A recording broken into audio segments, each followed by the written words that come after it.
Hello, today I'm going to talk to you about Spain's communication and culture. Physical appearance in Spain does follow a traditional guide, meaning that it does have some religious influence, as 94% of Spain is or has practiced Catholicism to some extent, meaning that a lot of outfits are modest or well put together. Brand names will be noticed, designers will be noticed. To be put together is a sign of respect, it's a sign of um, who you are as a person. It is something that is of value to their culture. There is starting to be a normalization for piercings in alternate styles in larger cities. It's important to remember this as Spain is divided into rural areas, farmlands, and then you have small villages, small towns, small cities, and larger cities. Next, we're going to talk about kinesthetics. So, greetings and farewells are definitely within close proximity to each other. You're going to physically be in an embrace when you're seeing someone. Also, gestures are so common when speaking. There are definitely effect displays and emblems. The typical gestures that you will see are a beckoning hand, you'll see an okay, and you'll have an emphasis point. They all happen relatively close to the face, so about shoulder length, because they do follow the physical facial expressions. Gestures are something that accent the conversation.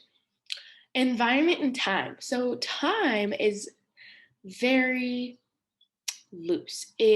Punctuality is not common in Spain.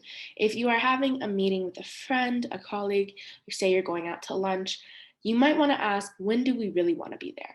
Because it'll be 15 to 30 minutes off the mark that you originally give. So if you are someone who is on time, someone does arrive late, don't take it as a personal offense. Business conduction is casual, but you also have to remember the first interaction. Your posture matters. The way that you present yourself matters, as physical appearance matters in that regard.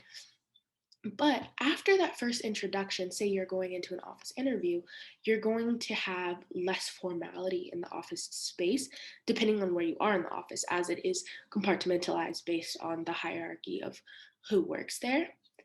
But moving forward, Spain is very warm and familiar environments. Formality does carry in first interactions into a place, professional negotiations or meetings, or if you're in a ceremony or you're in a hearing like in court, those are definitely going to be more formal compared to the place that you go to work every morning with your colleagues, as interpersonal relationships within the office space do matter more than your status. So it's going to be a warm, welcoming, familiar environment.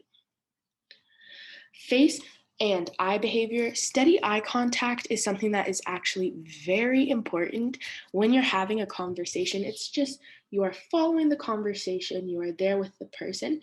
As I have previously said, with the effect displays and emblems of expressions with the hands, facial expressions, and large gestures are very common, and they are used to mark the flow of the conversation, how you are feeling.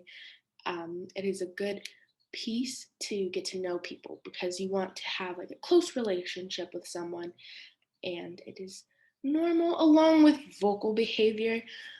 Tone and volume are important in the flow of conversation. They show, especially like your pitch, they show your emotions. And that is something that is very prevalent in Spanish culture, where unless you are in a formal or super professional environment, if you are with friends or colleagues or even family, your tone and volume will change depending on your emotions, what's happening. If you're having a good conversation with friends, you're going to become loud and boisterous. There are 5 languages spoken in Spain. Spain is surrounded by water. And so there's Spanish, and there's some languages that are mix-ins of other languages and Spanish. But the 5 are Aranese, Basque, Catalan, Galician, and of course, Spanish. Those do vary because they were at one point separate kingdoms. meaning that where you go, especially in rural areas or in small villages or towns, you're going to have different dialects, different ways of speaking. Space and territoriality. Space is intimate and personal when you're with people that you know. Your office space might be more guarded. You might not invite people to it to protect your desk.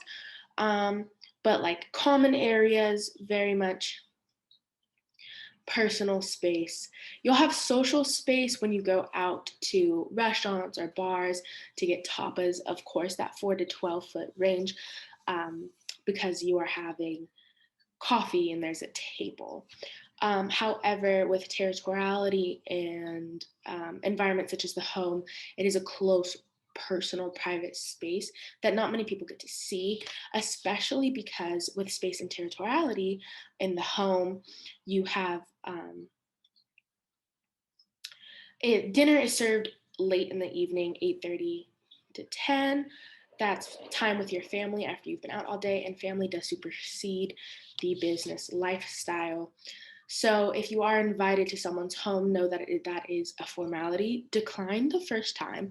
If they do ask you again, then of course you may proceed to go to their home, but that the home is very much a personal, private space.